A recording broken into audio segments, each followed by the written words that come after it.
and welcome to Studio SN. My name is Sara Naumann, and today we're ink spritzing on Lazertran. Ink spritzes like Dylusions are great for adding bright color to your cards, and they work really well with Lazertran. So Lazertran is a waterslide decal paper, and it gives another cool bit of dimension. So here you can see I've spritzed the Lazertran with color spray, and then I've layered it up onto book paper. Now the Lazertran is translucent, so you can see the text from that book paper showing through, but then of course you've got that really fun color up on top. It's super easy to do, so let's take a look. First, I'm going to bring in my Lazertran. Now this is just a piece that I've cut down. Normally the sheets come in an 8.5 by 11 or an A4 size, but I've trimmed this down because I don't need to spritz an entire big piece of Lazertran.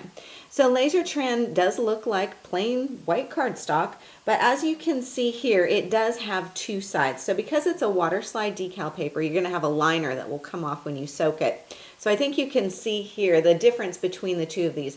This is the right side of your Lazertran, and this is the back side or the wrong side of your Lazertran. You can notice that this has kind of a bluish tint to it.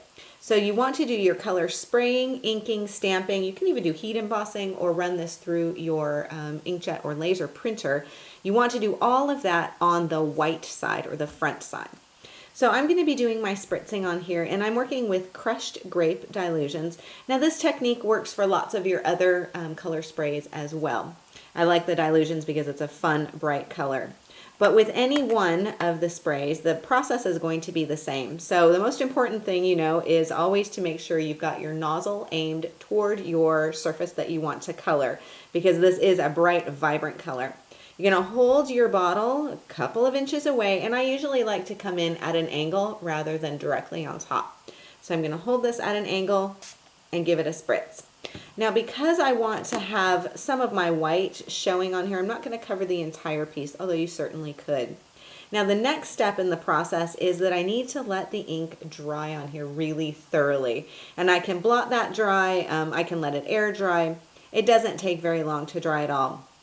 But you do want it completely dry, because the next step in the process is adding the water. So you're going to be soaking this piece in water, and if you pop it in now, all of that ink is just going to come right off.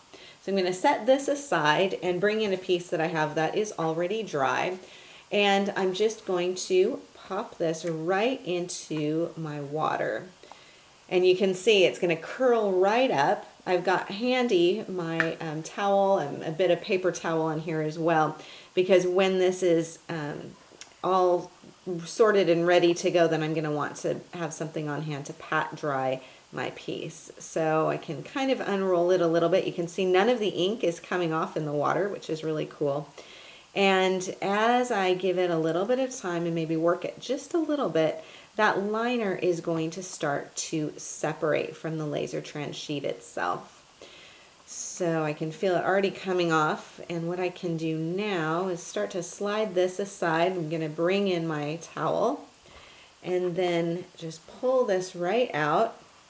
I like to flip it upside down and then slide off that liner piece. So then I can toss that, and then I can kind of pat dry my piece of Lazertran. Now it looks clear while it's still wet-ish, and I can show you that transparency on here so you get a really cool effect. Now the fun part with the next step is that you get to decide what you want to layer this onto. So I'm going to flip this back over and bring in my paper. Now I like to use book paper for this. You can use sheet music, you can use pattern paper, you can use whatever you like. I like this because it gives me something kind of a little bit different to use. So then what I can do before I adhere the two of these down, I do want to make sure that this is, it doesn't have to be completely dry, but it needs to be dry-ish, not soaking wet. So I'm going to let this air dry just a little bit longer while I put my adhesive on here. Now you can use lots of different kinds of adhesive, a white PVA glue, you can use a gel medium. I like Mod Podge because it's inexpensive, water-based, easy to clean up, and you can find it just about anywhere. So I'm going to put my Mod Podge onto my, my paper here. I'm going to use an applicator, foam applicator for this. You can use your paintbrush, you can use, quite frankly, your finger if you want to. I like the foam brushes because I get a nice even application. And you can rinse them out when you're done and use them again and again. So it's nice to have that option as well. It gives me a nice smooth, even coating as well. Now the thing you want to make sure is that you get enough adhesive on here, but that you're not flooding it, because otherwise you can get some air bubbles. So that's another reason for the brush.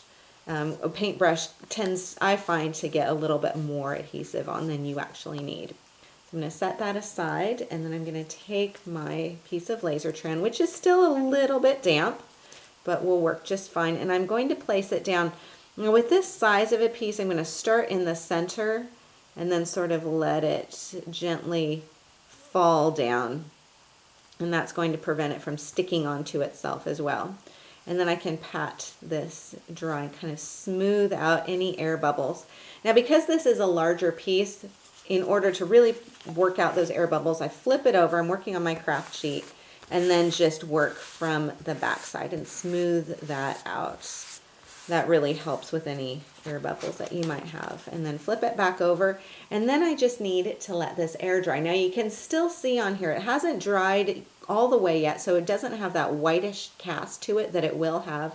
But you can still see that I've got the text reading from behind here, but it does have that really cool layer of dimension. So then I just need to let this dry, and I can add it onto the front of my card. So I'm going to move this aside and bring in my card, and we can talk about the process of putting it together. So you can see here the difference between the two. I'm going to show you this again so you can see that it really has dried to kind of a milky whitish cast, and this is completely clear because it hasn't dried all the way quite yet.